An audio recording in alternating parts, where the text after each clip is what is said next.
Campbell. It's Jodi over Hi. at SVC. We have some questions for you, and I would certainly encourage anybody who is in the chat to put a couple of questions in there as well. So my first question is, what are some of the best ways to start initial engagement? Initial engagement? Yeah, for a Sure. company. I mean, you were talking about the Yeah. pyramid. Right. Yeah. So Yeah. how So would again, you have to walk before you can run. People do not wake up one morning and say, "Oh, I saw this product on TV last night. I have to have it." That doesn't usually happen. Maybe now and then.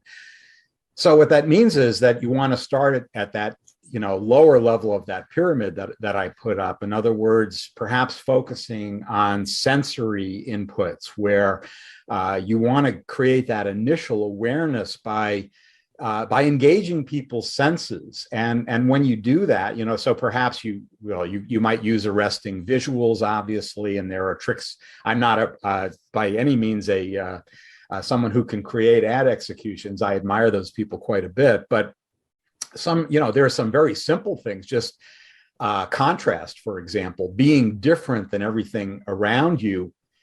I don't mean that in a more abstract sense. I mean that in a literal physical sense. Just the color of your packaging, for example. It's not enough to have colorful packaging if everybody around you has really vivid, colorful packaging, you can use black and white perhaps. But the point is that on some dimension, your brain is going to be much more likely to focus in on things that catch its attention. And one thing that's going to catch its attention is engaging the sensory systems and certainly being different from what's around you. Great. Thank you for that. I have one more question. We have time for one more. How does authenticity play into today's marketing? Oh, it's huge. And if I had time, I would have talked about it. I'm glad you raised that question. Authenticity is the number one today. Especially among younger people, and again, even pre-pandemic, when you ask people, you're looking at a bunch of brands, what's the first thing you look for? The answer is often authenticity. Now, but what makes it more complicated is, what do we mean by authenticity? And authenticity has multiple meanings. Sometimes it's the heritage of the brand. So as I like to tell brand managers, if your brand has a story to tell, like a founder story, how Nike was used to be made in a waffle iron, the soles in a waffle iron, or Hewlett Packard and the garage that they used to start their company. That's a component of authenticity. But sincerity is another one, and that is really, I think, even more important, because consumers today have a BS detector that's very, very sensitive. And if they think you're trying to fool them in some way, like greenwashing, for example, relevant to the last presentation, by some estimates, 80 to 90% of the environmental claims that companies are making today are false or exaggerated. That is the enemy of authenticity. So yes, everybody should be authentic, but think carefully what you mean by that. Yeah, I couldn't agree more.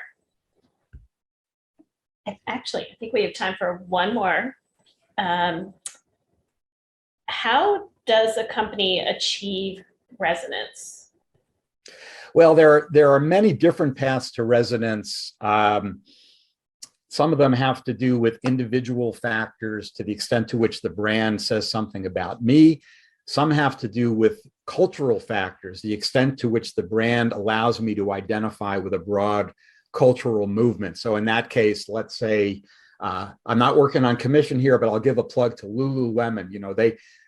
One reason they're so successful is that their brand resonates with people who are working on this kind of project of becoming more, whatever you might call it, whatever that downward dog does for them, wellness or spirituality or something like that. I actually, on my website, I have an audit that people can download for free at michaelsolomon.com, which actually summarizes a number of different, I think 11 or 12 different ways to achieve resonance and examples of each, if anybody wants to download that. But I guess the moral of the story is there are multiple paths to resonance, but for God's sake, pick at least one, because we buy things not because of what they do, we buy them because of what they mean. And if your brand doesn't have a deeper meaning, especially if you're a B2C brand, you might as well not bother.